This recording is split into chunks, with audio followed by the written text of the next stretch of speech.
So welcome. This is Zeb Weeks. He's an attorney just down the road, a personal injury attorney at Flickergen stuff. How do you say it? Flickergen? Flickinger, Sutterfield, and Bolton. Flickinger, Sutterfield, Bolton. I've worked with him for quite a while and he's really good at what he does. And so we're going to ask him a few questions that I get from patients, from those who've been in a car accident and how to deal with insurances. And I asked Zeb because he's the best person to answer those questions. So we're gonna ask him these questions. So Zeb, tell us a little more about yourself, how long you've been doing this, and go from there. Yeah, thank you, Jared.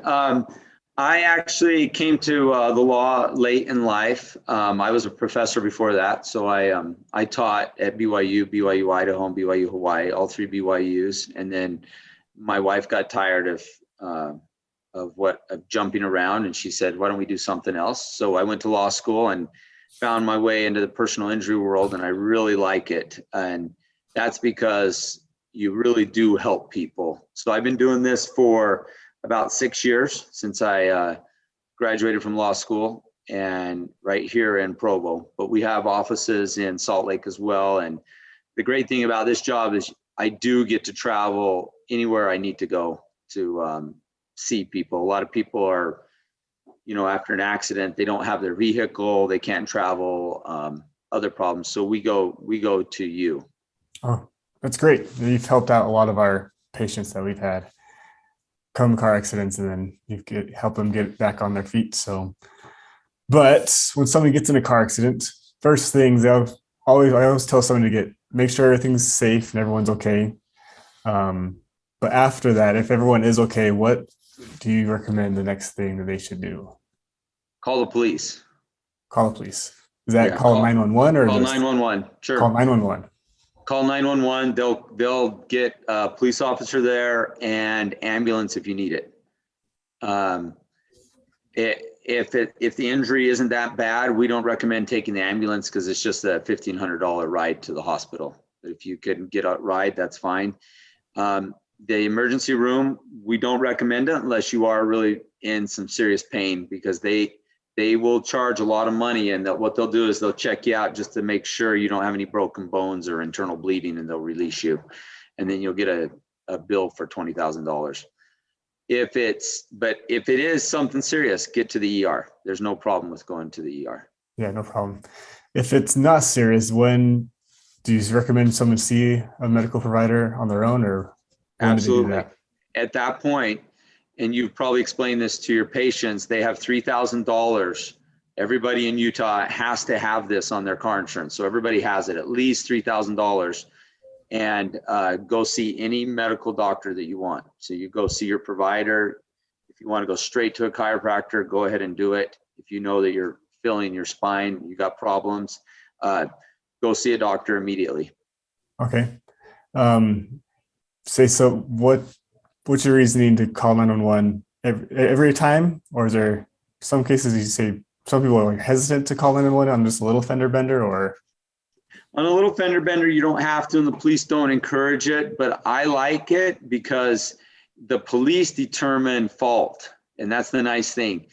They weren't there to witness the accident, so it's not something that can be used in court. However, it is strong evidence. The police officer will show up, he'll talk to everyone. I forgot to mention this, find out if there are any witnesses. I've had many cases where the cop shows up and the witness is already gone, and we lose the witness. And sometimes we lose the case if you don't have that independent witness. So if you can get a witness that saw the accident, get the witness. Okay. And so Utah, sometimes people get really confused on the at fault. Utah's an at fault state. Can you explain that a little bit more so that people understand that? What that means generally when you hear it is, it just means that your insurance is going to pay the first $3,000. And then after that, the at-fault vehicle will then pay the rest of your bills, but they won't pay them immediately. And so you'll settle with them at the end, and they will reimburse your insurance for whatever bills they've paid for that first $3,000. So that's probably what you're referring to, but basically, and I'm not sure if this is what you're referring to, Jared, as well. The only people who can make claims for general damages or for money damages, we call it, that means money to get a settlement, are people who are not at fault in the accident. So Okay. was that your question? Yeah. Yep. So yeah, patients just get confused because they say they're not at fault, but we still bill their insurance. That's right. But just the state law, it's what the state tells us to do. And once that 3,000 is up, then bam, they can use their health insurance. Before that 3,000 is used up, you can't even use your health insurance. So Okay. everyone has to use that 3,000 first. Mm-hmm. And then if they're going to say like a chiropractor and say the health insurance doesn't cover it, then you definitely want to get a lawyer to sign that lien, so protecting the provider, so that the provider can treat you on a lien. Yeah. Like you. Yeah. Many patients don't know this, but if someone does seek medical care, does that increase their auto premium insurance? So there's a law in Utah, and it's administrative rule is what it's called. And it says that insurance companies cannot raise rates if you are not at fault in an accident. So you can go get medical care, you can do everything you want. If you were not at fault, they cannot raise your rates. That would be against a rule, and the insurance would get in huge trouble if they did that. However, I've seen insurance companies, it's rare, I've seen insurance companies drop you for making a claim. So the rule doesn't say they can't drop you, but go ahead and go get, for me, that never bothers me because you can get cheaper insurance after that anyway. You were not at fault in the accident. Another carrier will pick you up. Yeah. But it's very, very rare for them to do that. Yeah. Yeah. Some patients are nervous that it's going to raise their rates, but it shouldn't. So by law. So the big question is, when does somebody need to at least talk to an attorney? I tell patients that they should at least talk to you right away to help every answer. Yeah, if you were at fault in the accident, you don't need to talk to an attorney. If you were not injured in the accident, you don't need to talk to an attorney. But if you were injured, talk to an attorney, even if it's a small injury, and talk to them as soon as possible, because the sooner. We know this because the insurance industry has actually published books on this. We know how they work, and I've talked to adjusters about it. But basically, when an attorney is on the case and representing you, they not only will help manage your care and take care of everything, but the insurance company raises their reserves, it's called. So if you don't have an attorney, let's say they'll set aside $5,000 for you. If you say, oh, I have a little pain in the back, they'll just put 5,000. You have an attorney, they say 3 to 4 times as much. So they'll just set aside 15,000. What that means is at the end of the case, generally you can settle it for a lot more money than you could have before. So the attorney will end up making his fees he'll get his fees paid because he's going to increase the value of the case. Okay, so explain that more. So will the patient pay you any money? So no, so the them? the client will never ever pay us money ever. So we pay for costs. We work on a contingency fee basis, which means that the client will only pay us if we make money. So if we make money for the client, then they'll pay us. And the great thing about our firm is we never take more money than the client. A lot of firms will. They have high overhead. They have high advertising costs. And so when they have a case where, let's say the person has, the person has $60,000 in medical bills, and there's a $100,000 policy, and we get that $100,000 policy, that attorney will take 35%, let's say. So you have 60,000 plus 35,000. The client will end up with $5,000, and the attorney will say, and we're not kidding about this. Most of those big firms will do this. All of them will. They'll say, we got your medical bills paid, and here's $5,000, and they'll go home with 35,000. We will never do that.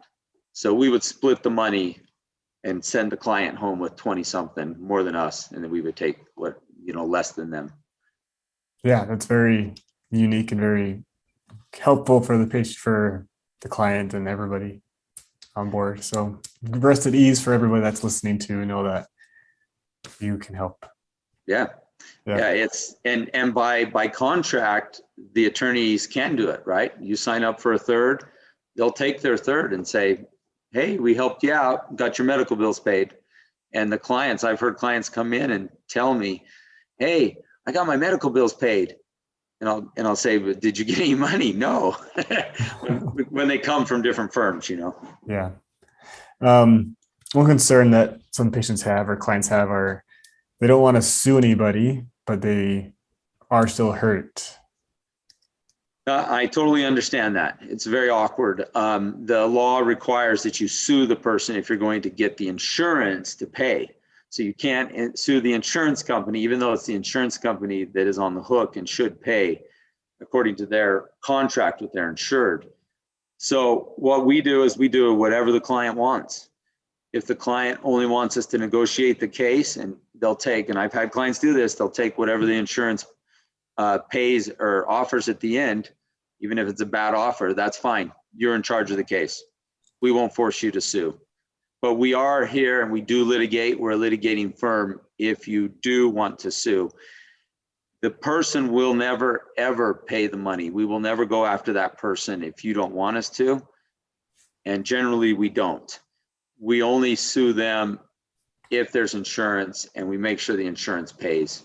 We would, if there was an insurance or in the end, the policy limits were too low, we would never go after that other person unless the person wants us to, but generally we don't.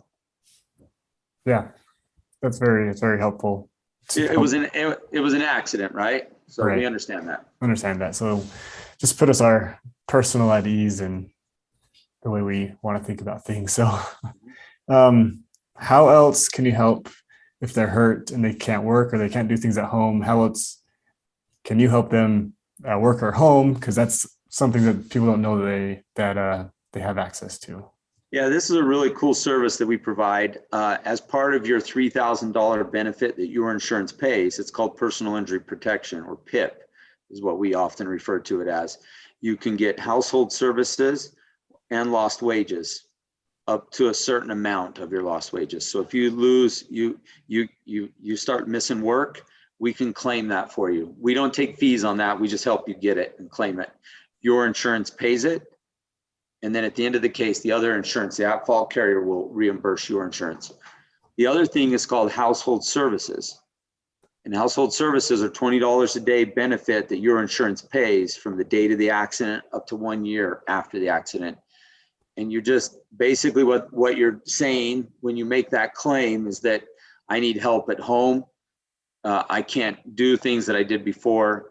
And the person that's been helping you, your spouse, someone over 18, it can be anyone, a friend, just signs that they helped you, and then your insurance will pay that within 30 days. So that's a way we can get some money into the pocket. Once again, we don't take fees on that, but it's a way that we can get money into the pocket of the client immediately. And many, many times I've gotten way more money than I've received in fees for the client that would cover my fees. So they not only get that settlement at the end, and then I get my fees, the amount of money that I got for them in household services is higher than their settlement or than my fees. So they end up getting, it's a great benefit that we help you get. It's an added benefit. It's an added benefit. And what a lot of people don't know they actually have access to, right? And those household services are actually, it's a benefit. And the PIP, the 3,000, those are two benefits for at-fault drivers as well. So if you're at fault, you can still make those claims on your insurance. Yeah. Yeah. So all I know is you've worked really well with our patients and you've helped all of them. And if there's anybody who wants to reach out to you, how can they reach you if they've been in a car accident or know somebody that has been? They can just call me. You can look us up online, Flickinger, Sutterfield, and Bolton. Our number is there. You can also chat through online, or you can call me at 801-370-0505, or they can call my cell phone at 385-208-2433. All my clients have my cell phone. Great. Thanks, Ev. You're a great help. And I tell everyone, if they've been in a car accident, it's best just to at least talk to you to know where you can help them. So thank you, Jared. Thank you again. Appreciate it.